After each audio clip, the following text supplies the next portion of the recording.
दोस्तों आज का जो मेरा टॉपिक है उस टॉपिक का नाम है लॉज ऑफ पब्लिक स्पीकिंग। हाँ दोस्तों, आप जॉब करते हो, आप बिजनेस करते हो, आप एमएलएम नेटवर्क मार्केटिंग करते हो या पॉलिटिशियन हो, हर जगह दोस्तों आपको पब्लिक को फेस करना बहुत जरूरी होता है और आपको एक कला आनी जरूरी है जिसका नाम है पब्लिक स्पीकिंग।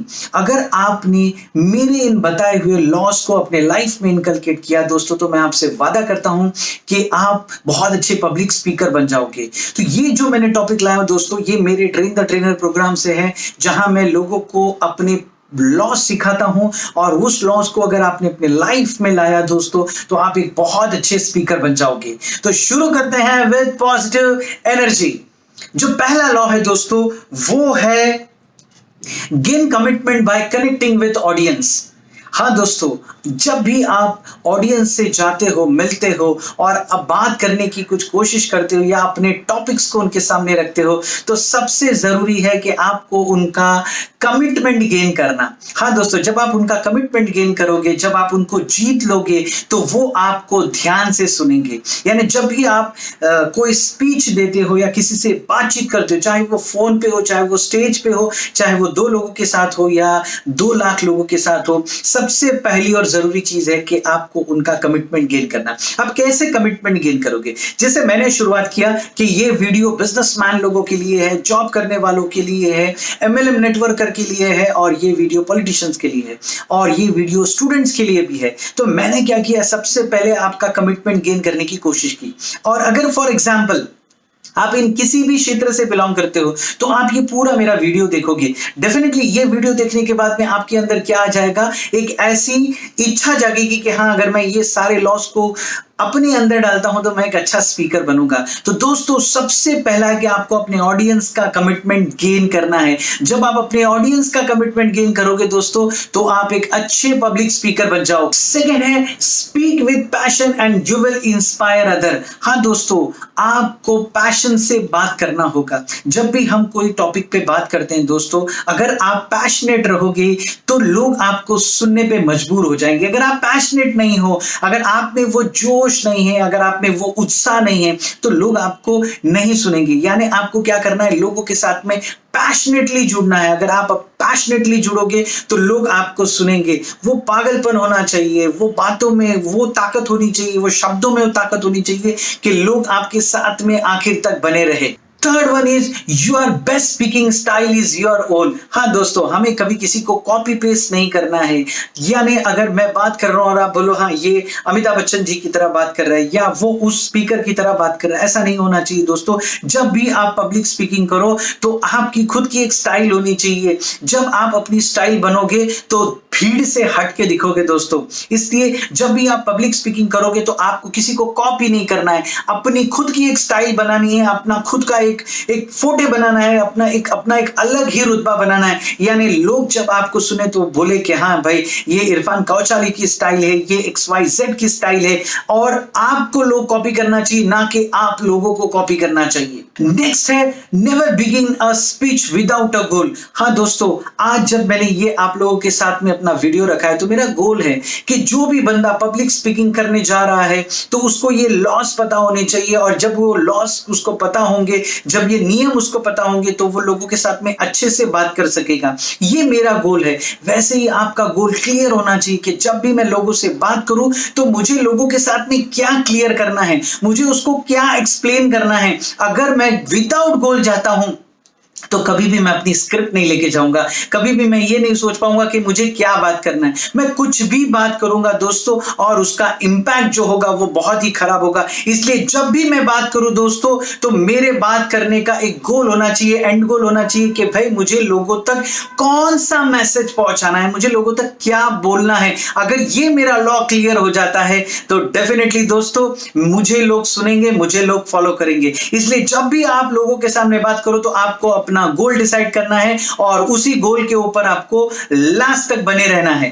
नेक्स्ट है दोस्तों stick with your themes it's a road map to understanding. हाँ दोस्तों, आपको स्टिक रहना है अपने थीम पर। आपका थीम क्या है? अगर मैं आज आपके साथ में यहाँ पब्लिक स्पीकिंग के लॉस के बारे में बात कर रहा हूं, तो ये मेरा थीम है, तो मुझे एंड तक इसके बारे में ही टिके रहना है। बीच में मैं पॉलिटिक्स की बात कर रहा हूं, बीच में मैं बॉलीवुड की बात कर रहा हूं, तो मैं अपने थीम से भटक रहा हूं। और जब आप अपने थीम से भटकोगे दोस्तों, तो कोई आपको सुनना नहीं चाहेगा, यानी आपके कंटेंट में वो दम नहीं होगा, आपकी बातों में वो दम नहीं होगा। इसलिए जब भी आप लोगों के साथ में जुड़ो, बात करो, तो आपको अपने थीम पर बने रहना बहुत जरूरी है। आपको अपने जो आपने डिसाइड किया है, जिस टॉपिक के बारे में बात करने वाले हो, उसको एंड तक आपको क्या करना है? टिके रहना है दोस्तों। नेक्स्ट है the more you know your audience the more they will want to know you. यानी दोस्तों, जितना आप अपने ऑडियंस को जानना चाहोगे, उतना वो आपको जानना चाहेंगे। फॉर एग्जाम्पल, अगर आप ऑडियंस के सामने खड़े हो, आपके दो दोस्तों से आप बात कर रहे हो या दो नए लोगों से बातचीत कर रहे हो, तो आपका ये फर्ज बनता है कि आप उनको जानो, उनसे उतने सवाल करो, उनसे उतने क्वेश्चंस करो कि भाई तेरा नाम क्या है, तो वो भी जानना चाहेगा कि आपका नाम क्या है। दोस्तों, वैसे ही आज मैं आप लोगों से रिक्वेस्ट करूंगा कि आप लोग अगर आज मेरे चैनल पे आते हो, तो जो भी मेरे रेगुलर फॉलोअर्स हैं, जितने भी मेरे अच्छे दोस्त हैं यहाँ पे, वो जो मुझे सुनते हैं, वो अपना नाम यहाँ पे मुझे बताए, ताकि मैं समझूं कि पर्सनली कौन कौन मेरे साथ जुड़ा है। तो आप कमेंट बॉक्स में, और मैं इंडिविजुअली सबको थैंक्स करूंगा, क्योंकि मैं भी जानना चाहूंगा कि मुझे कौन सुनता है। जितना मैं आपको जानना चाहूंगा, डेफिनेटली आप भी उतना ही कोशिश करोगे मुझे जानने के लिए। दोस्तों, यही मैं आपको बताना चाहता हूं कि आपको अपने ऑडियंस को बहुत अच्छे तरीके से जानना है। जब आप ऑडियंस को जानोगे, जब आप ऑडियंस को समझोगे, यानी जब भी आप स्टेज पे जाते हो, या जब भी आप किसी से वन टू वन इंटरेक्ट करते हो, या कॉल करते हो, कहीं पे भी आप लोगों से बातचीत करते हो, तो सबसे पहले आपकी जिम्मेदारी है कि आप अपने ऑडियंस को समझे। जितना आप उनको समझने की कोशिश करोगे, उतना वो आपको समझने की कोशिश करेंगे दोस्तों। Next, never read your speech. हाँ दोस्तों, कभी भी अपनी स्पीच लेके जाके रीड मत करो, कोई आपको सुनने में पसंद नहीं करेगा। आपको अपने पॉइंट्स रेडी करने हैं दोस्तों, आपको अपनी पॉइंट्स को रेडी करना है, तो कभी भी अपनी स्पीच को रीड ना करो। आप पॉइंटर बनाओ और एक एक पॉइंटर लेके उसके बारे में डिस्कस करो। जैसे मैंने अपने पॉइंटर्स बनाए हैं, मैं लॉस के पॉइंटर्स है, वो पॉइंटर्स को मैंने याद कर लिया या सोच लिया, मेरे सामने रखे हुए, मैं उनको देख रहा हूं, पॉइंटर्स को रीड कर रहा हूं और आपको एक्सप्लेन कर रहा हूं। सेम वैसे ही जब आप पब्लिक स्पीकिंग के लिए जाते हो, तो अपने कुछ पॉइंटर्स लेके जाओ, 5 पॉइंटर्स, 10 पॉइंटर्स, और उस पॉइंटर्स में बात करो।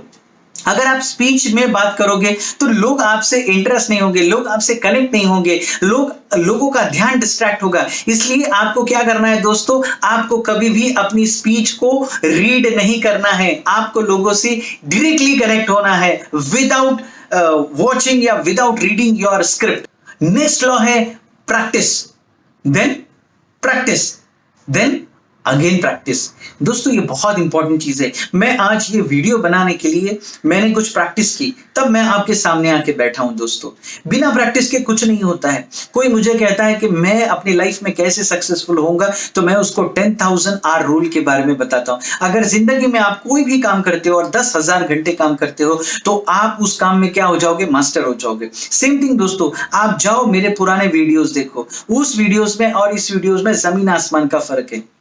मैं कोई पहले से कोई कोर्स लेके नहीं आया था दोस्तों। ये जो मेरे अंदर जो चेंजेस आए, ये प्रैक्टिस की वजह से आए, और आने वाले टाइम पे मेरे अंदर बहुत अच्छे चेंजेस आएंगे दोस्तों, और वो भी प्रैक्टिस की वजह से ही आएंगे। कोई भी इंसान परफेक्शनिस्ट नहीं होता है दोस्तों। और मैं सबको एक बात बताना चाहूंगा कि कभी भी आप ये सोचोगे कि मैं इस काम में परफेक्ट होऊंगा तब करूंगा, नहीं दोस्तों, काम शुरू कर दो और प्रैक्टिस करते रहो और अच्छे बनो, क्योंकि आपका कंपटीशन अपने खुद से है। तो आपको अगर पब्लिक में बातचीत करनी है, तो आपको क्या करना पड़ेगा? प्रैक्टिस, फिर प्रैक्टिस, फिर प्रैक्टिस। एक प्रोग्राम दीजिए, आप फेल हो जाओगे, दूसरा प्रोग्राम दीजिए, आप फिर फेल हो जाओगे। ऐसा करते करते करते करते दोस्तों, फिर आपका कोई हाथ नहीं पकड़ पाएगा। आप सबसे अच्छे पब्लिक स्पीकर बनोगे, आप सबसे अच्छे ट्रेनर बनोगे, और आप लोगों के दिलों पर राज करोगे। नेक्स्ट है preparing your room is a preparing your speech. हाँ दोस्तों, जब भी आप किसी पब्लिक स्पीकिंग के लिए जा रहे हो, तो आपको अपना एक रूम को क्रिएट करना है। यानी जैसे आप कहीं सेमिनार देने जा रहे हो, या कहीं आप अपने ऑफिस में लोगों को 5 लोगों से बातचीत कर रहे हो, अपने कॉलेज में किसी को स्पीच दे रहे हो, कहीं पे भी आप पब्लिक स्पीकिंग कर रहे हो दोस्तों, तो सबसे पहला होता है उस रूम को आप पहले जाके विजिट करके वहां की चीजों को प्रिपेयर करो। आपका प्रोजेक्टर कहां लगेगा? प्रोजेक्टर नहीं तो आपका पेपर कहां होगा? आपके पॉइंटर्स कहां होंगे? जैसे मैंने यहाँ कुछ चीजें सजा के रखी है जो आपको वीडियो में नहीं दिख रहे हैं, पर लैपटॉप आपको नहीं दिख रहा है, लेकिन मैं वो पॉइंटर्स को देख रहा हूं दोस्तों, ठीक है। तो वैसे ही आपको अपने रूम को सजाना है, वीडियो बनाते वक्त अपने पॉइंट्स को सजाना है। तो जब आप ऐसी चीजें करोगे दोस्तों, तो आप अपनी स्पीच की ही तैयारी कर रहे हो, यानी अपने रूम को सजाना is again preparing your speech. हाँ दोस्तों, तो सबसे इंपॉर्टेंट है अपने रूम को अपने हिसाब से डेकोरेट करना। लोगों के सीटिंग अरेंजमेंट कैसे होंगे, लोग कैसे बैठेंगे, लोग आपको कैसे सुनेंगे, वो पूरा का पूरा आपके पब्लिक स्पीकिंग में का एक पार्ट है दोस्तों। नेक्स्ट है रिलैक्स बिफोर यू से योर फर्स्ट वर्ड। हाँ दोस्तों, रिलैक्स रहो। बहुत से लोग पब्लिक स्पीकिंग में जाते हैं, मुझे बोलते हैं मिस्टर इरफान कौचाली आप कैसे इतने कॉन्फिडेंटली जाते हो और बात करते हो, इतना प्रोग्राम करते हो। दोस्तों मैं रिलैक्स करता हूं, मुझे ऐसा लगता है कि मैं खुद से बात करने वाला हूं, मेरे दिमाग में नहीं आता है। लोग बोलते हैं 10,000 लोग भी बैठे होते तो आप कितना कॉन्फिडेंटली बात करते हो, 10 लोग भी हो तो कितने अच्छे से, वही हिसाब से आप कनेक्ट होते हो, क्योंकि मैं रिलैक्स करता हूं। मेरे पहले शब्द से पहले मैं रिलैक्स करता हूं। मैं ये सोचता हूं कि क्या बोलने वाला हूं, क्या होगा, मेरी हड़बड़ाहट होती है। दोस्तों आपके अंदर रिलैक्सेशन जिस दिन आएगा, आप पब्लिक से बात करने से पहले खुद को रिलैक्स करो, काम रहो। जितना आप काम रहोगे, जितना आप शांत रहोगे, उतना आप अच्छे से डिलीवर कर सकते हो। तो relax before your first word. अगर आप हाइपर टेंशन में रहोगे, आप तता पपा करने लग जाओगे और आपकी पब्लिक स्पीकिंग गड़बड़ाई जाएगी। इसलिए कोई भी स्पीकिंग से पहले एकदम कंप्लीटली रिलैक्स, सिट, बैठे रहो, आराम से सोचो उसके बारे में और आप जाके अपना पहला वर्ड बोलो। अगर आप रिलैक्स नहीं हो तो आप नहीं बोल पाओगे, और आप रिलैक्स हो तो बहुत अच्छी तरीके से और फ्लुएंटली और बहुत अच्छी तरीके से बात कर लोगे। Next one is grab their attention with a bang. हाँ दोस्तों, जब भी आप किसी से बात करने जाते हो तो इंपॉर्टेंट होता है first impression is the last impression. आपकी पब्लिक आपके सामने बैठी हुई है, आपको उनका अटेंशन को ग्रैब करना है, आपको वहां पे एनएलपी करना पड़ेगा, है ना। Are you listening me, are you watching me, क्या आप मुझे देख रहे हो, क्या मुझे आप सुन रहे हो, अपने हैंड मूवमेंट से। यानी लोगों का अटेंशन आपको क्या करना है, ग्रैब करना है। Hello everyone, great morning, this is Irfan Kauchali. आप उन लोगों का अटेंशन अपनी तरफ क्या कर रहे हो, ग्रैब कर रहे हो। यानी बोलने का मकसद ऐसा है कि उस रूम में जाके आपको एक ताजगी फैलानी है, एक एटमॉस्फेयर क्रिएट करना है, ताकि लोगों का आप अटेंशन क्या कर सको, ग्रैब कर सको। जब ऐसे होगा, कहते हैं ना गरम है लोहा मार दो हथौड़ा, जब आप उनका अटेंशन अपनी तरफ खींचोगे, उसके बाद में ही आप उनको क्या कर सकते हो, अपने कंटेंट को सुना सकते हो, अपने बारे में बता सकते हो और अपने चीजों के बारे में उनको एक्सप्लेन कर सकते हो। Next, energise your audience. कुछ उनको करने का मौका दो, कुछ उनको वर्कआउट दो। हेलो दोस्तों, चलो बहुत टाइम से आप बैठे हो, खड़े हो जाओ, है ना, थोड़ी सी एक्सरसाइज करते हैं, देन वी विल स्टार्ट। यानी उनको एनर्जाइज रखना है दोस्तों। दोस्तों ह्यूमन साइकोलॉजी है, कभी भी वो 10 मिनट या 15 मिनट से ज्यादा किसी को नहीं सुन सकता। और मैं तो अपने 8-8 घंटे के सेशन देता हूं दोस्तों मेरे बिजनेस कोचिंग के। तो उनको एनर्जाइज रखना बहुत जरूरी है। एनर्जाइज के लिए उनको बीच बीच में उनका दिमाग जब सोने जाए, उनको एक्टिव करवा दो, कुछ एक्ट दे दो, कुछ काम दे दो, कुछ बोलो, कुछ नहीं तो एटलीस्ट क्लैप करवा दो, है ना। बहुत से लोग सो रहे हैं, चलो एक क्लैपिंग करते हैं, जोर से खुद के लिए क्लैपिंग करो। दिस इज कॉल्ड, उनको एनर्जाइज करते रहना, ताकि उनका ध्यान आप पर क्या रहे, हमेशा बना रहे दोस्तों। वेरी योर टोन, है ना, अपने टोन को बदलो, अपने टेम्पो को बदलो, अपने साउंड को बदलो। यानी दोस्तों क्या होता है मालूम है, जब आप एक ही लेवल पे बात करते हो तो वही होता है कि वो एक क्लासिक टाइप पे चला जाता है। लेकिन आपको अपनी आवाज को, अपने टेम्पो को कभी ऊपर चढ़ाना है, कभी नीचे रखना है, कभी मध्यम रखना है, कभी जोर से बोलना है मेरे दोस्तों, है ना। सोता रहेगा तो जाग जाएगा। यानी आपको अपने टोन को चेंज करते रहना है। जितना आप टोन को चेंज करोगे, लोग आपके साथ में कनेक्टेड रहेंगे। आपने टोन को, टेम्पो को एक ही लेवल पे रखा तो वो 5-10 मिनट के बाद में आंख खोलते हुए सोते हुए मिलेंगे दोस्तों। इसलिए आपको ये लॉ को ध्यान में रखना है कि आपको अपनी टोन को वेरी करना है, चेंज करते रहना है, ताकि पब्लिक आपके साथ में क्या रहे, कनेक्टेड रहे दोस्तों। Next one is no language is as effective as body language. दोस्तों जब भी आप लोगों से बात करते हो तो आपको अपना बॉडी लैंग्वेज बहुत अच्छा रखना है। आपके बॉडी लैंग्वेज पे ही सारी चीजें डिपेंड करती है। आपका कितना अच्छा बॉडी लैंग्वेज है, आपका गेस्चर कैसा है, आपका पोस्चर कैसा है, आप किस तरह से बात कर रहे हो। जितना अच्छा आपका बॉडी लैंग्वेज होगा, जितना आपका बॉडी लैंग्वेज एकदम परफेक्ट होगा, फर्म होगा, लोग आपके साथ में कनेक्टेड रहेंगे। और जितना वीक आपका बॉडी लैंग्वेज होगा, उतना लोग आपसे डिस्कनेक्टेड रहेंगे। इसलिए जब भी आप पब्लिक स्पीकिंग करोगे, जब भी आप लोगों से मिलोगे, तो आपका बॉडी लैंग्वेज एकदम जबरदस्त होना चाहिए, एक लीडर की तरह होना चाहिए, ताकि लोग आपको क्या कर सके, वो सुनते रहे और उनको सुनने में मजा आए दोस्तों। नेक्स्ट है लुक देम इन द आई। हाँ दोस्तों, उनकी आंखों में देखो। जब भी आप किसी के आंखों में देखकर बात करते हो तो वो आपके साथ में कनेक्ट हो जाता है, ठीक है। यानी किसी के साथ में भी आई टू आई कांटेक्ट ये बहुत जरूरी है। जब भी आप बात करते हो डोंट फील शाय, शर्माओ मत, उनके साथ में कनेक्ट रहो। जब आप उनके साथ में बात होते हो करते हो तो आपकी आंखें उनके आंखों से मिलनी चाहिए, यानी इससे एक कॉन्फिडेंस फीलिंग आती है। सामने वाले को लगता है कि बंदा बहुत कॉन्फिडेंट है। जब आप आंख चुरा के बात करते हो तो आप एक परफेक्ट स्पीकर नहीं लगते। इसलिए दोस्तों आपको क्या करना है, completely eye to eye contact रखना है और लोगों से बात करनी है और लोगों से जुड़ना है। जब आप आई टू आई कांटेक्ट रखोगे तो डेफिनेटली क्या होगा दोस्तों, आपके साथ में वो बने रहेंगे और जुड़े रहेंगे। Next, speaker are artist who paint with pictures. हाँ दोस्तों, ये जो स्पीकर्स होता है ना, एक आर्टिस्ट होता है जो पिक्चर से पेंट करता है, यानी आपको वहां पे उनके दिमाग में पिक्चर क्रिएट करना है। दोस्तों मैं जंगल में जा रहा था तो उनके दिमाग में जंगल का विजन आना चाहिए। वहां मुझे शेर दिखाई दिया, वहां मुझे ये दिखाई दिया, है ना, वहां से मैंने, यानी यू आर एन आर्टिस्ट। ये ध्यान रखना है कि जब भी आप बात करो तो वो उसको आप एक पिक्चर क्रिएट करो, है ना।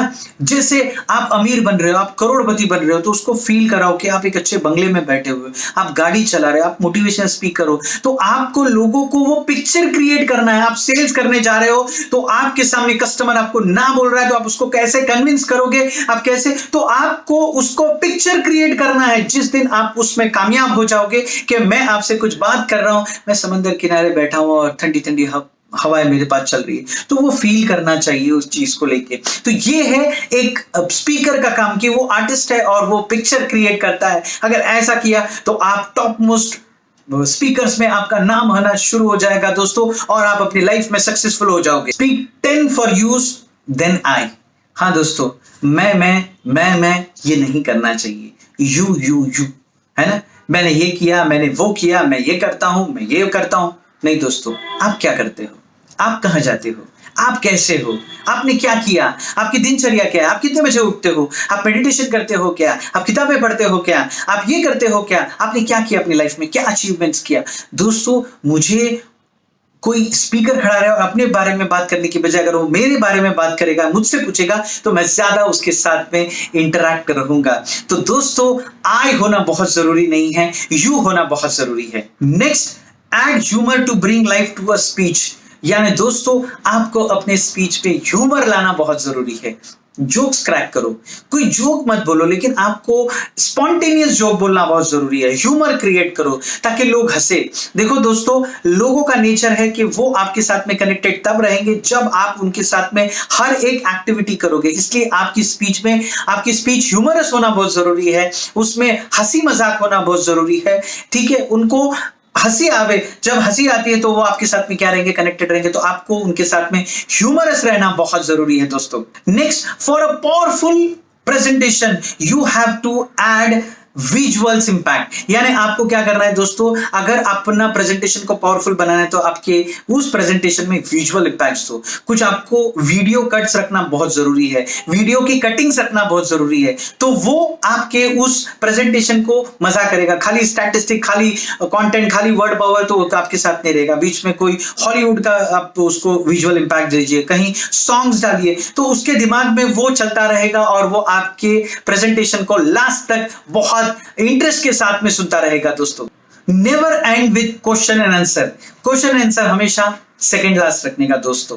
कभी भी क्वेश्चन एंड आंसर पे मत एंड करो। आपने सवाल पूछा, उन्होंने जवाब दिया, ये आपका सेकंड लास्ट होना चाहिए, लास्ट नहीं होना चाहिए। जब भी आप उनसे बात करो तो आपको एंड क्वेश्चन एंड आंसर पे नहीं करना चाहिए। आप उनसे क्वेश्चन एंड आंसर पूछो, उसके बाद में वापस से एक्सप्लेन करो उनको, यानी जो भी डाउट्स होगा वो वापस से आपकी तरफ से आना चाहिए, क्योंकि किसी किसी के क्वेश्चन दूसरे जो पार्टिसिपेंट्स होता है उनके दिमाग पे हिट करता है और वो भी उसमें डाउट्स में आ जाता है। इसलिए क्वेश्चन आंसर से आप लो, फिर आपको ऐसा लगे कि कुछ चीज एक्सप्लेन नहीं हुई है तो आप उसको एक्सप्लेन कीजिए अपने पॉइंटर्स को रखते हुए दोस्तों। And last one, finish with a bang. हाँ दोस्तों, मैं जा रहा हूं, अगर आप ऐसा लोगों को बोलते हो तो आपको कुछ फिनिश विद अ बैंग, कुछ पंच लाइन के साथ में जो भी चीज है। फॉर एग्जाम्पल मैं आपको बताता हूं कैसे फिनिश होना चाहिए, एग्जाम्पल देता हूं दोस्तों। मैं आपको एक कहानी सुनाना चाहता हूं। एक कहानी है दो दोस्तों की जो बहुत मस्ती करते थे। वो एक बार एक महर्षि को देखते हैं और वो महर्षि होता है, वो लोगों को ज्ञान देते रहता है। वो वो लोग सोचते हैं, दोनों सोचते हैं नटखट बालक कि आज हम इस महर्षि को क्या करेंगे, गलत साबित करेंगे। तो वो एक छोटे से चींटी को पकड़ते हैं और अपने हाथ में लेके जाते हैं और उस महर्षि से पूछते हैं, बता इस हाथ में जो चींटी है वो जिंदा है या मरी हुई है? तो महर्षि कहता है कि ये आपके हाथ में है, चाहो तो इसे जिंदा छोड़ दो, चाहो तो उसे मार दो। यानी उस महर्षि को पता होता है कि अगर मैं बोलूंगा जिंदा है तो उसको मार देंगे और मरा हुआ है तो उसको छोड़ देंगे, यानी दोनों तरह से मैं गलत हो जाऊंगा। तो वो ऐसा जवाब देते हैं कि अगर आप चाहो तो इसको मार दो, चाहो तो इसको आप छोड़ दो। ये सही दोस्तों, मैंने आपको एक कॉन्सेप्ट दिया हूं, आप चाहो तो इसको मार दो, चाहो तो इसको जिंदा रखो। सेम थिंग, किसी भी तरह से आपको अपने पॉइंटर्स को रखते हर जगह पे एग्जांपल ना दे। जैसे आपको लगता है कि ये पॉइंटर आपको शेयर करना है लोगों के साथ में, तो आप लोगों के साथ में शेयर कर सकते हो। दोस्तों, कल मैं अपने मेरे दोस्त के साथ बैठा हुआ था और उनसे मैं बातचीत कर रहा था। उन्होंने मुझे कहा कि इरफान थैंक यू, आपने जो YouTube चैनल शुरू किया हुआ है और आप जो प्रेजेंट करते हैं, मैं YouTube पे नहीं आता था दोस्तों, ऐसा उन्होंने मुझे कहा, क्योंकि YouTube पे मैं आता था तो थंबनेल कुछ और होता है और अंदर कंटेंट कुछ और होता है। बहुत से लोग आधा अपना कंटेंट देते हैं और आधा बेचने के लिए रखते हैं, इसलिए मैं YouTube पे नहीं जाता था। मैं वीडियोस बाय करता था और मैं देखता था। लेकिन तुमने जो पैंडेमिक सिचुएशन में शुरू किया है वो बहुत ही बढ़िया है और मैं आज से YouTube पे आऊंगा और आपके सारे वीडियोस देखूंगा, क्योंकि दोस्तों लोगों को पास्ट एक्सपीरियंस बहुत खराब आए हुए हैं YouTube को लेके, है ना। लेकिन काफी लोग मेहनत कर रहे हैं दोस्तों, और कुछ उसमें मैं भी शामिल हूं दोस्तों, कि मैं कंटेंट बड़ी ईमानदारी से लाता हूं और मैं आप लोगों के सामने प्रेजेंट करता हूं। मैं बहुत ही मेहनत कर रहा हूं दोस्तों ये कंटेंट को बनाने के लिए, और मैं चाहता हूं कि मेरे पास जो नॉलेज है वो पूरा मैं आप लोगों के साथ में शेयर करूं। और आप लोगों से दिली रिक्वेस्ट है दोस्तों कि आप भी वही काम कीजिए, कि सच में ये कंटेंट अच्छा है आप लोगों तक शेयर कीजिए। दोस्तों, जो मैंने पब्लिक स्पीकिंग का आप लोग के साथ में कंटेंट शेयर किया हूं, अगर आपने इसको अपने लाइफ में लाया तो मैं आपको बताता हूं, ये 21 लॉ अगर आपने अपने लाइफ में लाए तो आप एक बहुत अच्छे पब्लिक स्पीकर बनोगे। आपको ट्रेन द ट्रेनर कोर्स करने की कोई जरूरत नहीं। ये लॉ ध्यान में रखो और प्रैक्टिस करो और प्रैक्टिस करो और प्रैक्टिस करो। कहीं आपको 50,000 लाख रुपए स्पेंड करने की जरूरत नहीं दोस्तों। मेरा ये प्लेटफॉर्म है और मैं ऐसे बहुत सारी चीजें आपके साथ में शेयर करूंगा। पर्सनालिटी डेवलपमेंट, कम्युनिकेशन स्किल, बहुत सारी चीजें हैं जो आपको एक अच्छा ट्रेनर बना सकती है, आपको अच्छा पब्लिक स्पीकर बना सकती है। किसी के पास जाके लाखों रुपया खर्च करने की जरूरत नहीं दोस्तों। तो ये कंटेंट सबसे पहले ये 21 जो पब्लिक लॉज है पब्लिक स्पीकिंग के, इसको अपने लाइफ में लाओ, इसको आप इंप्लीमेंट करो, देखो आप कितने अच्छे पब्लिक स्पीकर बन जाओगे। दोस्तों, यही रिक्वेस्ट थी मेरी आप लोगों के साथ में कि सच में यहाँ पे YouTube चैनल पे बहुत अच्छे क्रिएटर्स बैठे हुए, बहुत अच्छे कंटेंट राइटर्स बैठे हुए जो मेहनत करते हैं, तो दूसरों की वजह से उनको सफर करना पड़ता है। लेकिन अगर आप लोग अपने दोस्तों के साथ में इस कंटेंट को शेयर करोगे कि सच में बहुत अच्छा कंटेंट है, तो डेफिनेटली मुझे भी खुशी होगी कि मैं जो मेहनत कर रहा हूं वो सच में उसका मुझे फल मिल रहा है, कि काफी लोग इसका फायदा उठा रहे हैं। तो प्लीज अपने दोस्तों के साथ में इसे शेयर कीजिए, प्यारे प्यारे से कमेंट दीजिए और दुआओं की दरख्वास्त। Thank you so much.